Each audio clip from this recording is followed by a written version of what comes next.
Alright guys, yet another vid here. I'm drinking some Sand Session. It's kind of my version of a little beer or small beer. It is an ale, Pilsner malt. Fairly clear. I used, I think, an East Coast ale for this one. Let's see what I used. I used a WLP008. So, cheers. Alright, so Van Weeby Bruin asked me about kettles. He's starting to get his equipment and asked about what kettles would be best for him. So, I'm not an expert on kettles, but I can only draw from my past experiences. So, here is my 2 cents on brew kettles. So here are the various kettles I have. So this is what I started out with, this little 8-gallon right here. This came from More Beer. 8-gallon kettle, very nice for 5-gallon brews.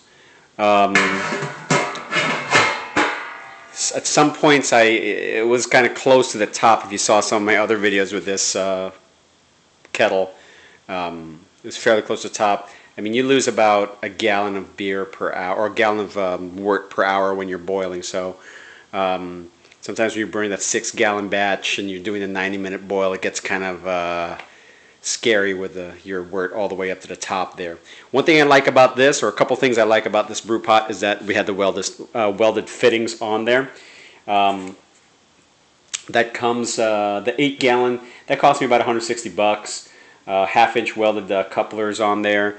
It's nice because you can put your little on the top, and then the your little valve on the bottom. So that's what I liked about that pot. I stepped up to a 15-gallon one with the same little couplers on there. I mean, the best thing about it is that I don't worry about leaks at all. You know, they come on fairly tight and they stay there. I mean, you just put a little bit of Teflon tape and you're ready to rock, or silicone tape, whichever one you want to use.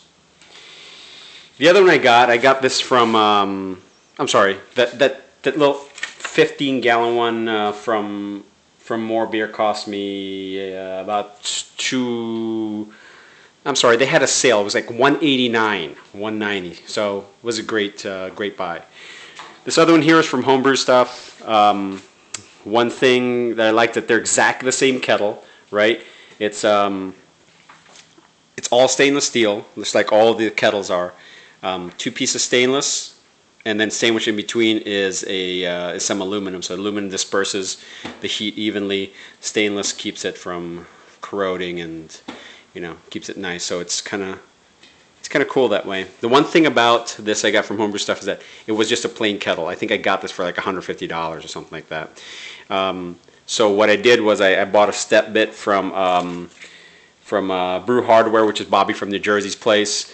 I drilled the top, I drilled the bottom, then I just have all these little stainless steel fittings that you kind of collect after time, And I also got this from Bobby as well. Sight glass as for a hot liquor tank. It's so useful, man. You know how much liquid you have in there, and so on and so forth. So I got that from him as well. Great for 10-gallon batches, but same thing, same challenge I had with the 8-gallon brewing 5-gallon batches is that I'd be afraid of some boil over as well. For a 10-gallon batch, you'd have 12, maybe 13 gallons in there, depending on what you're brewing, maybe a Pilsner, maybe an ale.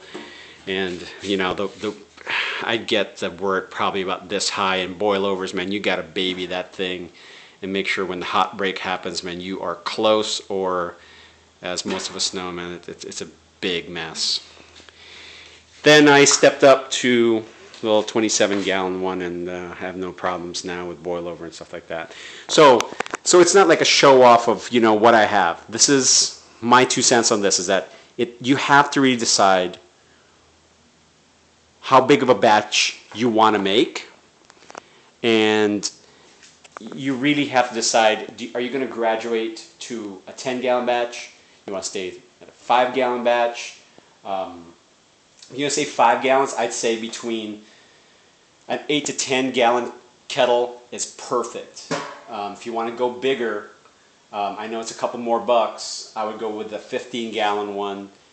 You can do 5 gallons. You can do 10-gallon batches. You know, I made some notes here. You know, from the stuff I used to buy. See, homebrew stuff, 15-gallon kettle with no holes in it. It's $175. Then you got to get the ball valve. Then you got to get the little bulkhead, which is this little doodad right here. Then you got to get the thermometer as well. Anyway, so you got to get those. More beer. You have shipping on that too, so you got to figure that in. One thing great about more beer also is you spend $59, no shipping. So, I mean, you get a kettle and boom, there you go, and it's at your door. But you got to wait a little bit longer. Rebel Brewer has the Blickman. They're great looking pots for about $320. You can get a 10-gallon pot with all the fixings. You got the valve, you got the thermometer, you got, you know, the sight glass. I mean, it's all in one. That's boom, you're ready to rock and roll.